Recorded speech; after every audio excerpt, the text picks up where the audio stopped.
Good afternoon and welcome to yet another episode of Mr. Long Island's Search for Truth and Beauty. My name is Michael Watt, aka Mr. Long Island, and this week our guest is Lee Munch from Monarch 13 Business Coaching. Lee, thank you very much for being here. My pleasure. I'm glad I'm here. And the premise of Mr. Long Island's Search for Truth and Beauty is we look for issues that need to be discussed to ensure Long Island's vitality going forward. And the beauty is there's so many great things that happen on Long Island that we like to shine a spotlight on those things so that people feel better about where they live and where they conduct business. So this week we'll be focusing on business coaching, which is your area of expertise.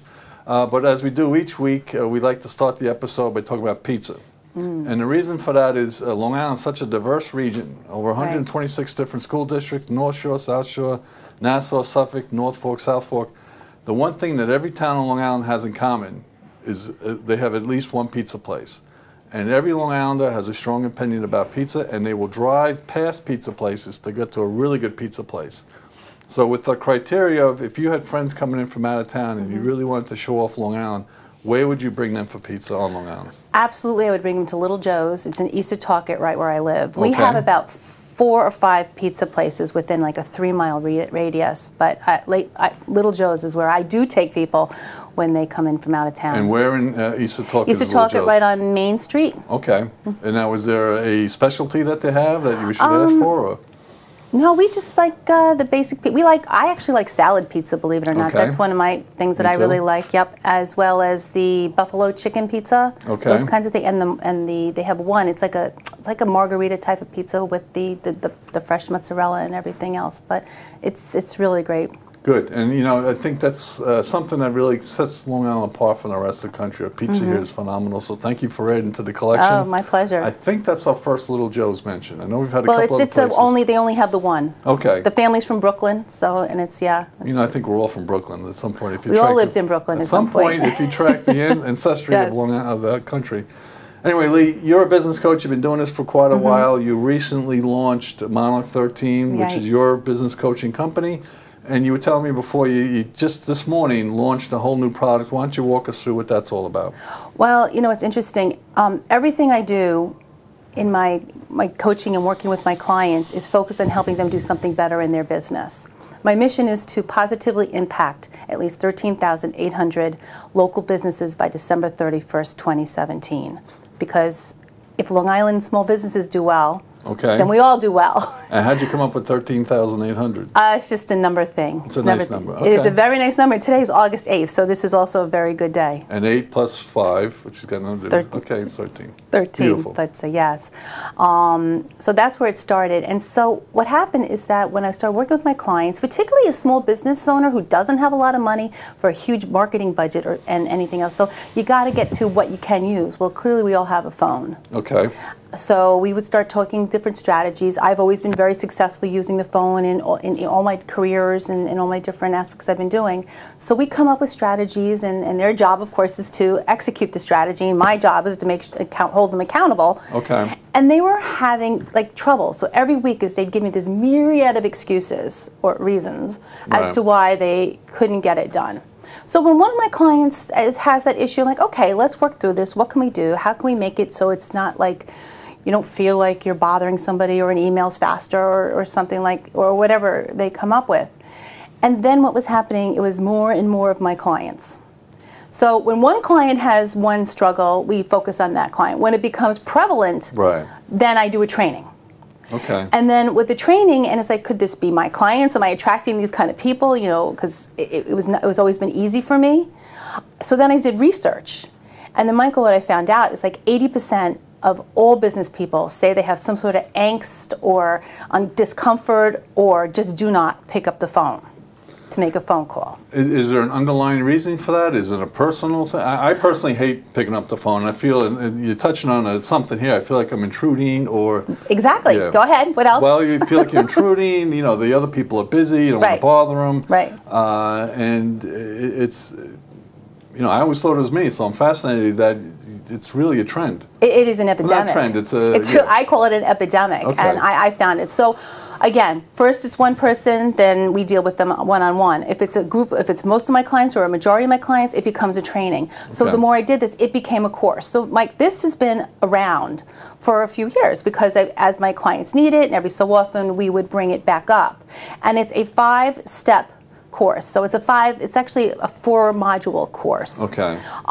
That I did with my clients. So knowing that it's such an epidemic, and knowing that everybody has this issue, as I started really saying, well, what can we do to fix it? Because it doesn't have to be like this. I mean, it's very easy for me to pick up the phone and call somebody for any reason.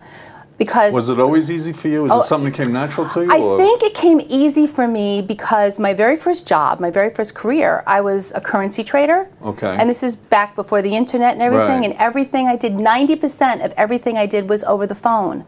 And in that industry, because currencies especially, because it's a 24-hour market, right, I depended on my international relationships to manage my positions overnight, to call me when I needed to be done, and vice versa. I helped them out. So I think that's kind of how I got my start. Okay. And then from there, my second career, I was working as a global product manager for Citibank, and my job was to take this product and roll it out to all the branches all over the world. And I had no problem with it. I worked with each country, got them their marketing, got them everything going. And I had no problem getting them to, I just thought that this is what you do. They were my clients, and I worked with them. And then all of my colleagues, like, how are you getting these branches to cooperate? They don't talk to anybody. They don't work with anyone. I'm like, I think maybe because I treat them like they're my client, okay, or something like that. I don't know. So, and again, I just didn't think about it. But again, that was too all on the phone and building relationships. Well, it's interesting because you talk about an epidemic, and maybe it seems worse now than it ever was. Maybe it's because back in the day, you didn't have a choice but picking up the phone. Mm-hmm. And now you can text, you can email, you can this and that, which is not necessarily a good thing. Right. Because it gives you that out and gives you a way around picking up that phone. Right. So what we do is that we take them step by step. So first thing we do is we focus on their foundation. Who are they? Where are they going? Why are they doing what they're doing? What makes them different? What makes them stand, what's their value proposition and things like that. So we get them kind of comfortable with where they are. Where the people making the calls are. Yeah. Okay. And then the second thing we do is we put like some structure around it and figure out strategies. But every strategy I teach my clients, and now I'm going to be able to teach a lot of people and every time I talk about it, they're like, oh my gosh, where has this been? Right. Is all about providing service, giving value, and building relationships. So now that you're taking the whole fear of selling or intruding, knowing that you're calling someone to give them something. Something of value. Something of value, something that they can use, something that's going to make their life or their day better. Right. You almost have to feel like you're doing them a favor. Yes, you are doing them a favor. Right. And it's really switching that, which is the mindset aspect of it, switching that mindset around so they can take it and use it that way. And how hard is it to get people to, putting that thing in front of them, that piece of paper that shows your value? Is that hard getting that out of the client? It is. That's why the first step in my home study course is 4 modules. We cover this mindset, this value, and there's different exercises and things to do kind of to vet it out. When it comes to your value proposition, I say the best thing for you to do is to just have a conversation with your clients, customers, patients, students, whatever they are, and just ask them, why do you like me? Right. Because what happens is that we think that we're really good at 1, 2, 3 things, and we have it in our head. But oftentimes, more often than not, when we start talking to our clients, well, why do you like me? Why did you choose me? Why did you leave your last fill in the blank? Right. It's like they'll say, oh, I came to you because of 4, 5, and 6. Right. So we're thinking we're good at 1, 2, and 3, but they love us for 4, 5, and 6. Well, that's your value proposition, and that's what you should be using and understanding. But it's important to find out from the customer what worked for them. Yes. Because more often than not, it may be something you didn't realize. That's exactly right. Like I would assume people talk to me because I'm tall and good looking, but it may in reality be because I'm funny. That could be. That's right. But the only way to find out is to ask. Exactly. And that, which again, is all that's another conversation. It's a great conversation to have on the phone. And you're also asking their feedback, asking their opinion. And you're getting a little insight into what makes them tick, which I think would be pretty interesting. Tell us about the course itself. How do you do it? You mentioned it's online or it's an in-home study. Walk us through that a little bit. It's a home study course because everybody's got to do things at their own pace. Okay. I mean, I'm there to help guide them through this in a number of different ways. However, so again, the first module is the first step, which is what we call the foundation, dealing with your mindset, dealing with your value, and that part of it. And they'll go on, they'll go to the site, the Dialing for Millions site, the member site, and that will be there. And then there's going to be exercises for them to do and assignments to kind of work through that piece. The next step then is the structure. This is when we look at their database. How many people do you have in your database? When's the last time you talked to anybody in your database? Also, you know, what kind of strategies are going to work for your industry? Because every industry, there's some, you know, some industries have got compliance issues. Right. So what's going to work best? So we create the different strategies and things like that. And just put a structure and come up with the plan.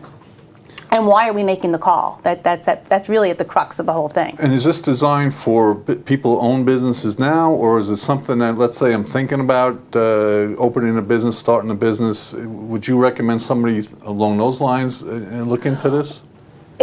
Actually, Michael, it's good for anybody. It's even good for a salesperson, everything else. But my personal focus is the small business owner because, first of all, on Long Island clearly, but all over the country and the world, 90% of businesses are small. Right. And I can tell you from Long Island and New York standpoint that, as we all know, if you're a small business owner, like less than 20, less than 10, or even a solopreneur, we're the ones who are getting squeezed, you know, between taxes and compliance and Department of Labor and in every which way. And it leaves the small business owner squeezed, taking the least amount of time off, working the most amount of hours, making the least amount of money. So they're tired, they're burnt out, and they don't even know where to look.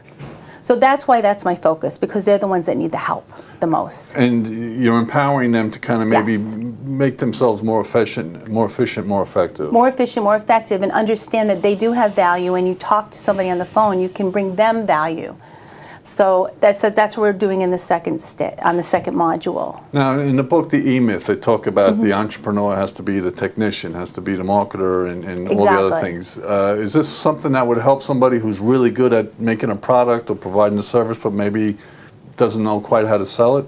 Yes, because you're not selling it all. Okay. You're not selling it literally, again, and what we go through it then in the third module is all about the strategies. I have about 15 strategies that we have. So they start picking which ones they want to do and then how we're going to execute it and come through and understand if we're doing well. But they're all focused on providing value and giving service. So that makes the person who's picking up the phone feel good because they're doing good for someone else. And is that half the battle, picking up that phone? Yes, it's kind of like going to the gym, you know. I say, look, it's just like going to the gym. It's not the being at the gym. It's putting on your sneakers.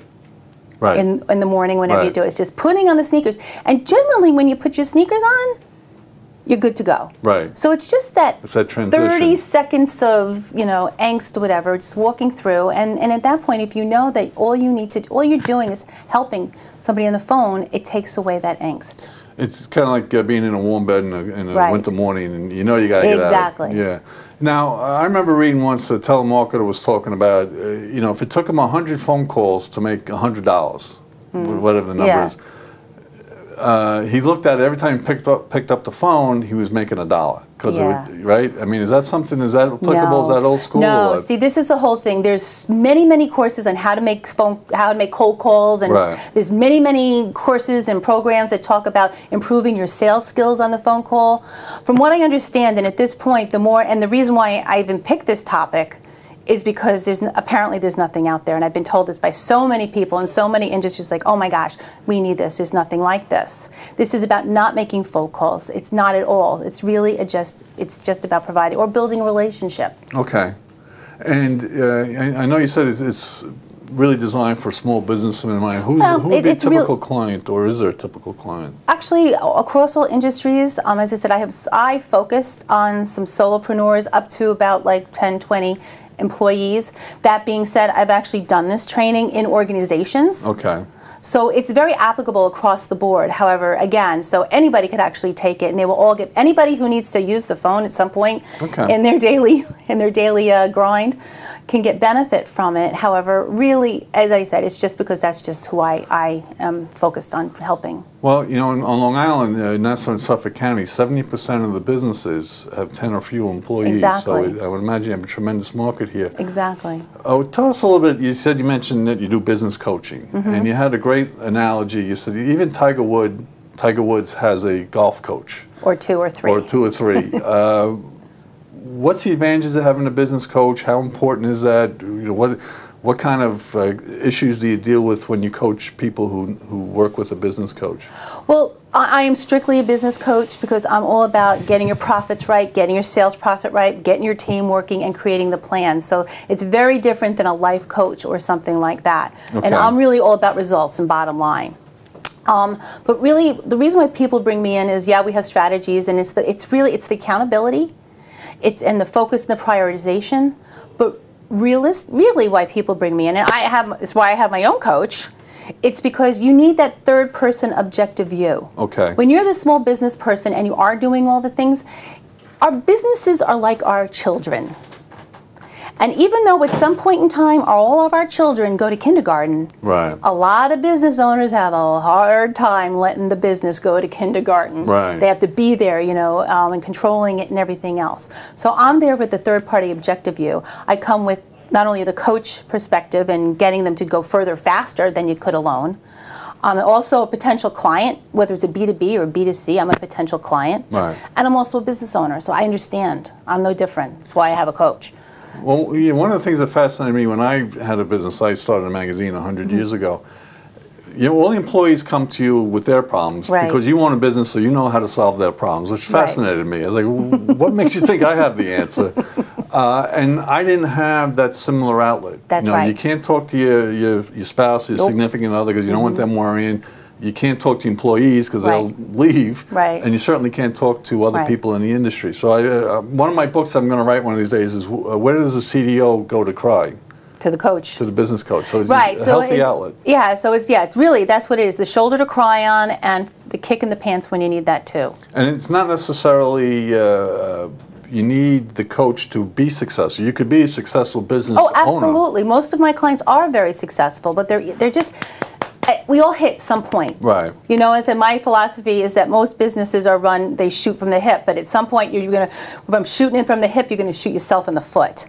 There you go. You know, you could be a multi-million-dollar company, right, but at some point you're going to hit this spot and you're not going to know what to do next. And you know, it's fun because I do run a trade association, and every now and then a member will call in and just start ranting and raving, and before I got there, the staff would rant and rave right back at them. I said, listen, a big part of what we do, you know, these guys are getting hit in the head with a shovel from the government and from the business, from the industry. Sometimes they just need to kind of let loose. So don't take it personal. Right. And that's kind of, I guess, what a coach would do. Yes. Yeah. You know, and sometimes, you know, it is, and depending what's going on, you know, and some big things happen, and it's just to be there to help them through it. Well, without naming names or getting too specific, is there any one or two stories that you love to tell about clients that you? Yeah, one of my first clients, actually, I guess because maybe it was one of my first, is still near and dear to my heart. He's an architect, and I'm sure he won't mind me. Mike Morbillo was an excellent architect in inspired design. That's my and when he was working, he was doing well. He was in business about 5 years, and he was growing, but it was just that structure piece, and what and bringing more money in. So within a year of working with Mike, what we did is we increased the revenue by 25%, but we increased his profit margin by 300%. Wow. Which included him taking his salary and paying for my retainer. Wow. Plus, I got him home for dinner at least twice a week. Which is, as we get older, it becomes more and more valuable. And he has little kid, at the time he had little kids and everything else. And when I said, we hit some milestone and we were celebrating, like, you did it, you did it, you did it. And he says to me, Lee, I said, you didn't make the business better. I go, well, yes, you did make the business better, but you saved my marriage. Wow. I mean, it just doesn't get any better than that. Now, I imagine, and we'll kind of end on this, you know, one of the challenges you face as a business coach is the barrier to entry is not too high, and there's a lot of business coaches out there. What would you recommend to somebody that they should look for in a business coach, besides your phone number? Yeah, no, I actually have a little sheet, 10 things to ask when choosing a business coach. Oh, great. Yeah, so at the top of number one, who's their coach? Okay. Another thing is how much do they invest in their own continual learning and development. I spend thousands and thousands of dollars every year on learning and you know, on me, because I have to keep ahead of my clients, right? How much do they invest in their own education, learning, and development? What makes them different? Okay. And why them? I mean, yeah, I can't remember the list. It's been a long time since I've looked at it. But it's interesting. There are things to look for. Absolutely. Okay. And the name of the course again, or is Dialing for Millions. And how would I get information about that? Go to www.dialingformillions.com. Okay. And it's all right there. And what's great is that right there you can opt in and you can get the free blueprint, which outlines everything. But because there's a lot on one little piece of paper, I have a free, less than an hour training on the blueprint, which kind of goes through the whole thing. We walk through some key aspects of the course. The key thing is we do 3 strategies from start to finish. Okay. And gives everybody the idea of how to get there and do great. I know just from the free training alone that they're going to get value, and if they execute, they'll do great. Terrific. Well, Lee Munch, thank you very much. Our guest this week has been Lee Munch from Monarch 13 Business Coaching. And once again, we managed to work in truth and beauty, so thank you for your time. My pleasure.